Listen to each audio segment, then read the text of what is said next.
फोड़ रहे हैं,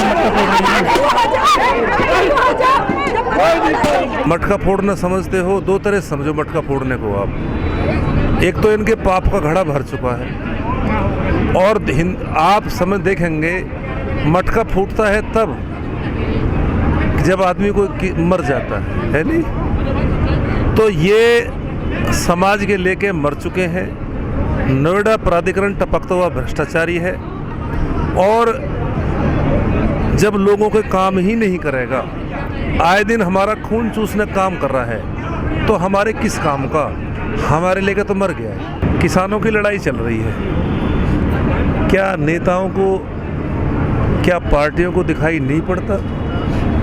वे वोट किससे लेंगे ये बताओ? आम आदमी यहाँ बैठा है, आप देख भी रहे हो, यहाँ कोई पार्टीबाजी नहीं है। क्या उनको सहज रूप में नहीं आना चाहिए यहाँ? क्या किसान के साथ खड़ा नहीं होना चाहिए? तो अगर वो भी नहीं आते हैं तो जैसी ये पार्टी पक्ष वाले, ऐसी फिर विपक्ष वाले हो जाएंगे। भैया, जो भी किसान का काम नहीं करेगा, जो भी किसान के साथ खड़ा नहीं होगा, तो क्या अपेक्षा करेगा किसान से फिर वो? सर, दिल्ली के आसपास जो बड़ा आंदोलन चल रहा है तीनों किसान कानूनों को लेकर, उस किसान आंदोलन में जो संयुक्त मोर्चा है उनका, उसमें 40 किसान संगठन है जो सरकार के खिलाफ आंदोलन कर रहे हैं दिल्ली के आसपास, हरियाणा में या जो पंजाब के बॉर्डर पर। तो क्या आपने भी कभी ऐसी सोचा है कि हम भी किसान संगठन जो और है उनको यहाँ मिलाएं अपने संगठन में? निश्चित तौर पर कई किसान संगठन हमारे साथ में भी हैं, और मेरा तो कभी भी मैं एकता के उस स्तर पर ही लड़ता हूँ। स्वागत है, हर किसी संगठन का स्वागत है, हर पार्टी का स्वागत है। निश्चित तौर पर आओ भैया, यहाँ कोई ऐसा कोई संगठन उस रूप में, हम उस भाव से लड़ाई नहीं लड़ते हैं।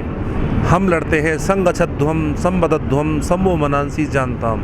भैया, अगर सुख चाहते हो तो एक साथ चलना सीखो। एक साथ चलना ही काफ़ी नहीं है, एक बोली बोलना सीखो। एक बोली बोलनी भी काफ़ी नहीं है, एक मन वाले होकर रहो। जितने हम लोगों को, अभी 81 गांव के लोग हैं, हम सबको एक मन वाले हैं, एक साथ जुड़ रहे हैं, तो बाकी कौन है? बाकी को भी आना चाहिए ना।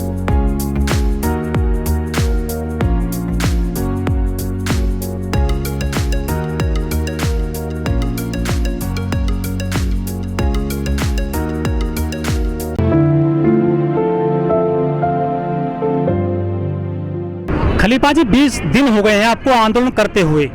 आज आपने नोएडा प्राधिकरण पर मटका फोड़ने का प्रदर्शन करने का मन बनाया था, लेकिन पुलिस प्रशासन ने आपको बीच में ही रोक दिया।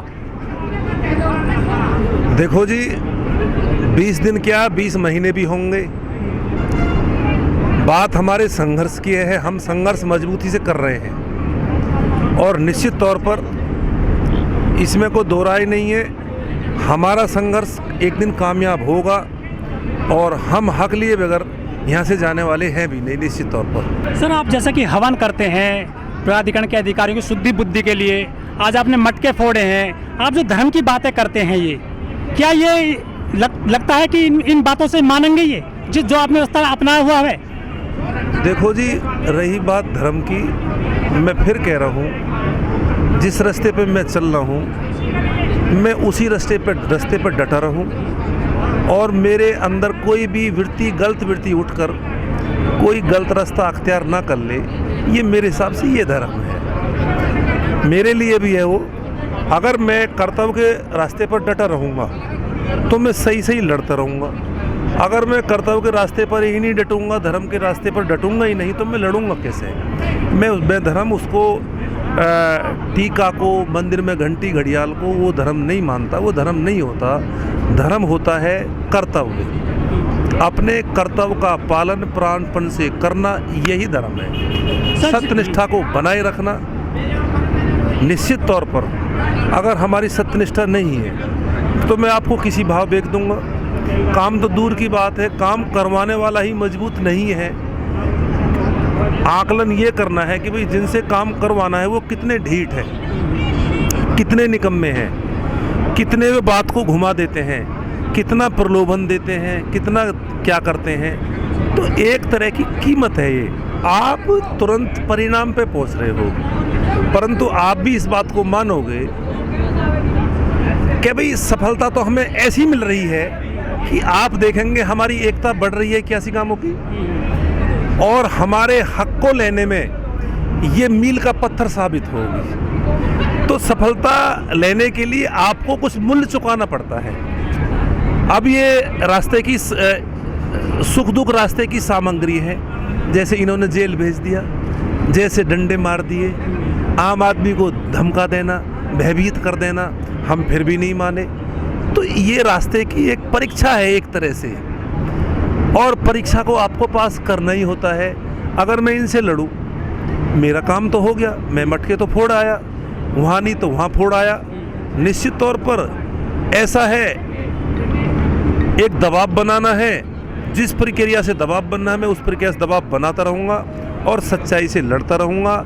एक दिन इनको भी सद्बुद्धि आएगी कि यार ये लोग बड़ी अहिंसा से लड़ रहे हैं। अगर मैं बाई चांस किसी का सिर ही फोड़ दूँ तो क्या है, हम कहीं ना कहीं रास्ते से अलग हट रहे हैं। मेरा लक्ष्य में किसी का सिर फोड़ना नहीं था। मेरे लक्ष्य में उस बात पर डटे रहना, उस बात पर निश्चित होकर डटे रहना, जो लोग भ्रष्टपना कर रहे हैं, जो लोग भ्रष्टाचारी हैं, उनके खिलाफ आप बिल्कुल मजबूताई से किसी की दबाव में, प्रभाव में, किसी चीज़ में आए बगैर अगर आप डटे रहते हैं तो उन पर जोर पड़ता है। मैं हवन करता हूँ तो ये हमारी मजबूताई के लिए भी है कि भाई आपको डटना है। आपको जैसे हवन शुद्धि करता है वायुमंडल की, आपको इसी भाव से कि भाई हमारे कितने लोग ऐसे हैं जो इस भाव से आते हैं, एक शब्द नहीं बोलते हैं, तो हमें उनके भाव को जानना है। यही यहाँ भी धर्म बनता है। आत्मने प्रतिकूलानि श्रुताम धर्म श्रुत्व चैव धार्यताम आत्मने प्रतिकूलानि पर सामने समाचरित। वेद व्यास कहते हैं धर्म का सार सुनो। ये धर्म है कि अपनी आत्मा के प्रतिकूल व्यवहार मत करो। जो चीज़ तुम्हें अपने लिए पसंद नहीं है वो दूसरों को क्यों परोसते हो उस चीज़ को। मेरे हिसाब से ये धर्म है। अब इसको कोई गलत थोड़ी बता सकता है। तो मैं कितना मजबूत रहना है, ये मुझे मेरा धर्म, मेरा कर्तव्य, मेरी निष्ठा, कर्तव्य निष्ठा वो मेरे तय करती है इस चीज़ को। सर, जब आप आंदोलन करते हैं नोटा प्रार्थना के खिलाफ, उसी दरमियान जो मुख्यमंत्री हैं उत्तर प्रदेश के योगी आदित्यनाथ जी, वो भी नोएडा चले आते हैं, वो कल आ रहे हैं। क्या आपका जो मैसेज है वहाँ तक पहुँच पाता है सीएम साहब तक? अब ये बात तो आप सीएम साहब से ही पूछनी चाहिए। मुझे तो ऐसा लग रहा है, मुझे तो ऐसा लगता है जैसे आंदोलन की धमक बड़े बड़े नगारे की तरह बज रही है और इनको बड़े बेचैन कर रही है। इस बात को तो आपको ही, आप पत्रकार हैं, इस बात का आकलन तो आपको ही तो करना है कि भाई सच्चाई में आप निष्पक्ष हैं तो आप बता सकते हो कि हाँ धमक बढ़ रही है। ये आप मानोगे कि इस आंदोलन की धमक उत्तर प्रदेश की सरकार के कानों को, उसके पर्दे को फाड़ रही है। इतनी बड़ी आवाज़ हो रही है इस आंदोलन की। कल मुख्यमंत्री आ रहे हैं गाजियाबाद में, ग्रेटर नोएडा में, तो कुछ आपने ज्ञापन वगैरह बनाए हैं सीएम साहब के लिए? देखो जी, हम तो ज्ञापन बनाए बैठे हैं। जैसे ही हमारे लोगों की जो सहमति बनेगी, जो बन पड़ेगा, हम सो करेंगे। इनकी मानसिकता को हम किसी, ऐसा नहीं है कि एक दिन हम जो ऐसा करने से वैसे हो जाएगा। हम बड़े धैर्य के साथ बैठे हैं। एक दिन की कहानी नहीं है। इनकी फाइलों में लंबा हिसाब गड़बड़ हुआ है। जब लंबा हिसाब गड़बड़ हुआ है तो उसका हिसाब कराने के लिए यहाँ बैठना ही पड़ेगा। सबसे बड़ी बात है, ये कहीं भी रहें, हमारे यहाँ बैठने से ये बेचैन है। क्यों? कि चुनाव सिर पर है। इनको इस बात को समझना चाहिए। चुनाव सिर पर है।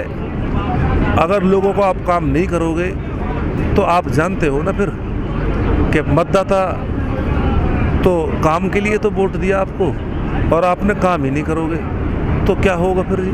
सर, मुख्यमंत्री आ रहे हैं कल, वो परसों मीटिंग करेंगे ग्रेटर नोएडा में, गाजियाबाद में, तो उनके लिए आप क्या क्या उनको कहना चाहते हैं? सीएम साहब को क्या मांग करना चाहते हैं उनसे?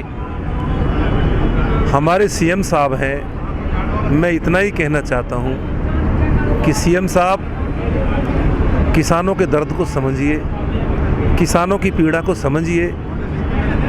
हमारे घरों पर हमारा हक नहीं है।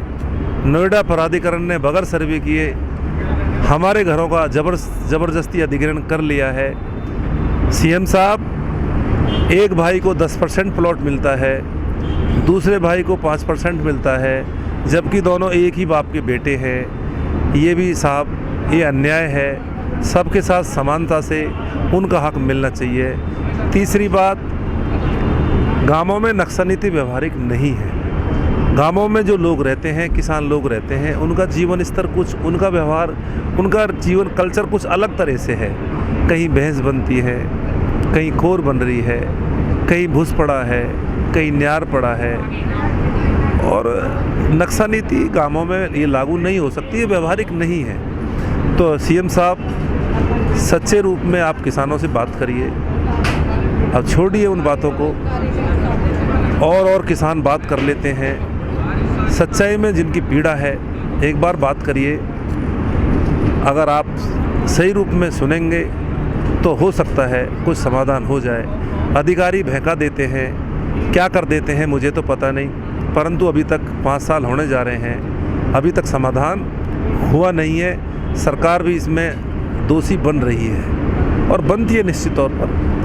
भाई, कभी उसने, सुषमा स्वराज ने बोला था संसद में खड़े होकर, जब कुछ कोयला की फाइलें वगैरह गुम होगी तो प्रधानमंत्री को बोला था कि तू इधर उधर की बात मत कर, इतना बता कारवा क्यों लुटा। मुझे रहजनों से शिकायत नहीं है, तेरी रहबरी का सवाल है। तो वही बात है, तुम्हारे रहते हुए प्राधिकरण टपकता हुआ भ्रष्टाचारी बन रहा है, किसानों का शोषण हो रहा है, आए दिन घरों पर तोड़ने जाते हैं, नोटिस चस्पा किए जाते हैं, उनका शोषण होता है। सीएम साहब, मानिए, आप एक बार किसानों की सुनिए, सच्चाई में दिल से सुनिए बात को। अगर सुनोगे तो समाधान करोगे।